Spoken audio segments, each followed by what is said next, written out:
After they had eaten, Ralph and the big uns sat out along the beach. They left Piggy propped up on the platform. Not so kind.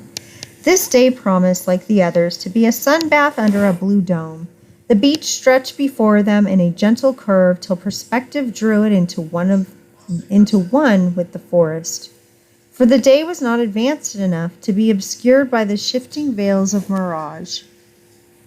Under Ralph's direction, they picked up a careful way along the palm terrace, rather dare the hot sand down by the water. He let Jack lead the way, and Jack trod with theatrical caution, though they could have seen an enemy 20 yards away.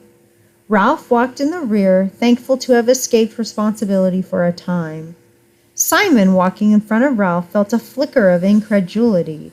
A beast with claws that scratched, that sat on a mountaintop that left no tracks, and yet was not fast enough to catch Sam and Eric? However, Simon thought of the beast. There rose before his inward sight the picture of a human at once heroic and sick. He sighed. Other people could stand up and speak to an assembly, apparently, without the dreadful feeling of the pressure of personality, could say what they would as though they were speaking to only one person. He stepped aside and looked back. Ralph was coming along, holding his spear over his shoulder. Diffidently, Simon allowed his pace to slacken until he was walking side by side with Ralph and looking up at him through the coarse black hair that now fell to his eyes. Ralph glanced sideways, smiled constrainedly as though he had forgotten that Simon had made a fool of himself, then looked away again at nothing. For a moment or two, Simon was happy to be accepted, and then he ceased to think about himself. When he bashed into a tree, Ralph looked sideways impatiently, and Robert sniggered. Simon reeled, and a white spot on his forehead turned red and trickled. Ralph dismissed Simon and returned to his personal hell. They would reach the castle sometime, and the chief would have to go forward. Jack came trotting back. "We're in sight now. All right, we'll get as close as we can." He followed Jack toward the castle, where the ground rose slightly.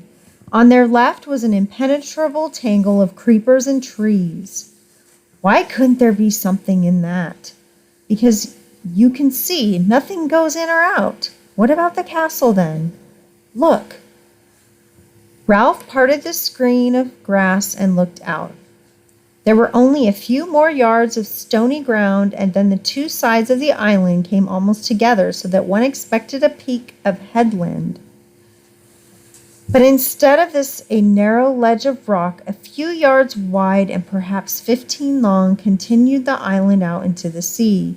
There lay another of those pieces of pink squareness that underlay the structure of the island. This side of the castle, perhaps 100 feet high, was the pink bastion they had seen from the mountaintop. The rock of the cliff was split, and the top littered with great lumps that seemed to totter. Behind Ralph, the tall grass had filled with silent hunters. Ralph looked at Jack. "You're a hunter." Jack went red. "I know. All right." Something deep in Ralph spoke to him. "I'm chief. I'll go. Don't argue." He turned to the others. "You, hide here. Wait for me." He found his voice tended either to disappear or to come out too loud. He looked at Jack. "Do you think?" Jack muttered. "I've been all over. It must be here." "I see." Simon mumbled confusedly. "I don't believe in the beast." Ralph answered him politely, as if agreeing about the weather. "No, I suppose not." His mouth was tight and pale. He put back his hair very slowly. "Well, so long." He forced his feet to move until they had carried him out on the neck of the land. He was surrounded on all sides by chasms of empty air. There was nowhere to hide, even if one did not have to go on. He paused on the narrow neck and looked down. Soon, in a matter of centuries, the sea would make an island of the castle. On the right hand was the lagoon troubled by the open sea, and on the left Ralph shuddered. The lagoon had protected them from the Pacific, and for some reason only Jack had gone right down to the water on the other side. Now he saw the landman's view of the swell, and it seemed like the breathing of some stupendous creature. Slowly the water sank among the rocks, revealing pink tables of granite, strange growths of coral, polyp, and weed. Down, down the waters went, whispering like the wind among the heads of the forest. There was one flat rock there, spread like a table, and the waters sucking down on the four weedy sides made them seem like cliffs. Sorry, my dog's snoring in the background. Then the sleeping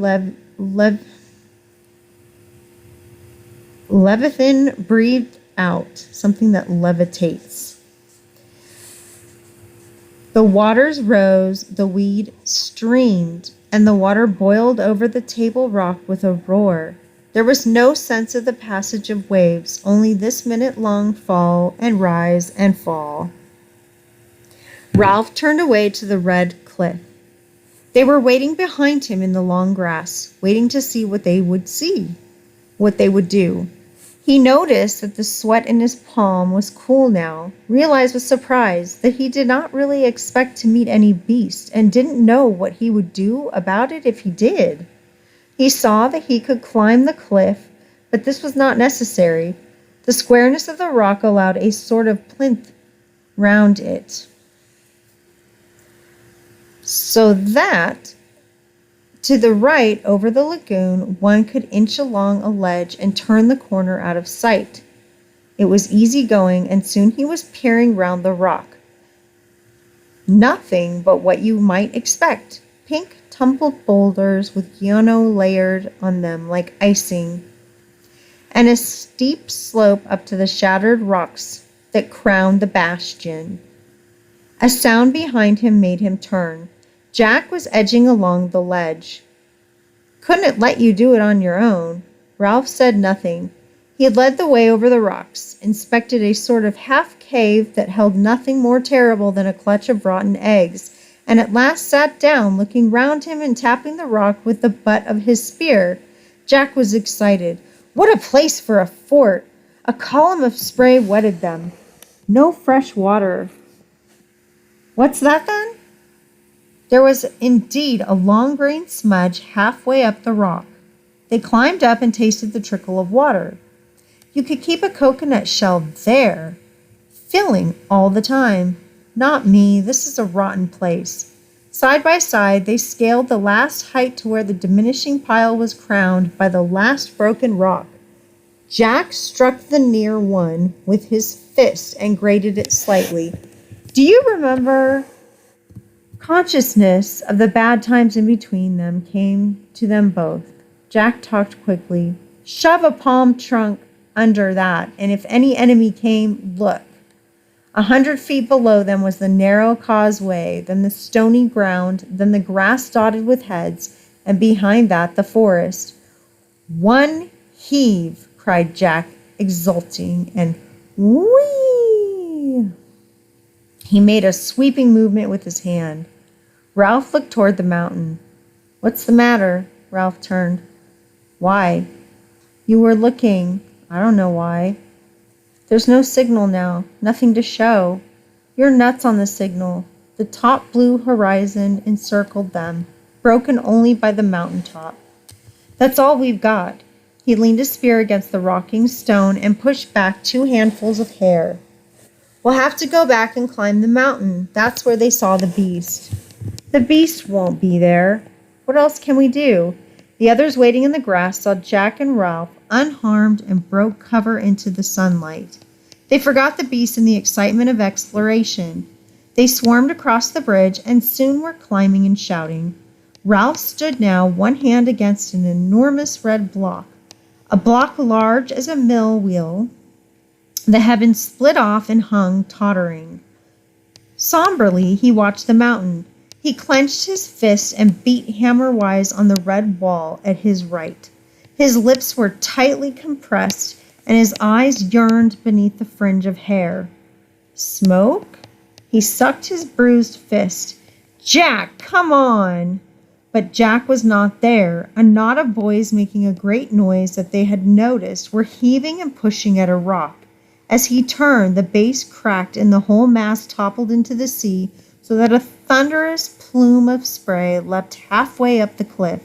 Stop it! Stop it! His voice struck a silence among them. Smoke! A strange thing happened in his head. Something flittered there in the front of his mind like a bat's wing obscuring his idea. Smoke. At once the ideas were back in the anger. We want smoke and you go wasting your time. You roll rocks, Roger shouted. We've got plenty of time. Ralph shook his head. We'll go on to the mountain. The clamor broke out. Some of the boys wanted to go back to the beach. Some wanted to roll more rocks. The sun was bright and danger had faded with the darkness. Jack, the beast might be on the other side. You can lead again. You've been. We could go by the shore. There's fruit. Bill came up to Ralph. Why can't we stay here for a bit? That's right. Let's have a fort. There's no food here, said Ralph, and no shelter. Not much fresh water. This would be a wizard fort. We can roll rocks right onto the bridge. I say we'll go on, shouted Ralph furiously. We've got to be certain we'll go now. Let's stay here. Back to the shelter. I'm tired. No. Ralph struck the skin off his knuckles. They did not seem to hurt. I'm chief. We've got to make certain. Can't you see the mountain? There's no signal showing. There may be a ship out there. Are you all off your rockers? Monotonously, the boys fell silent or muttering. Jack led the way down the rock and across the bridge.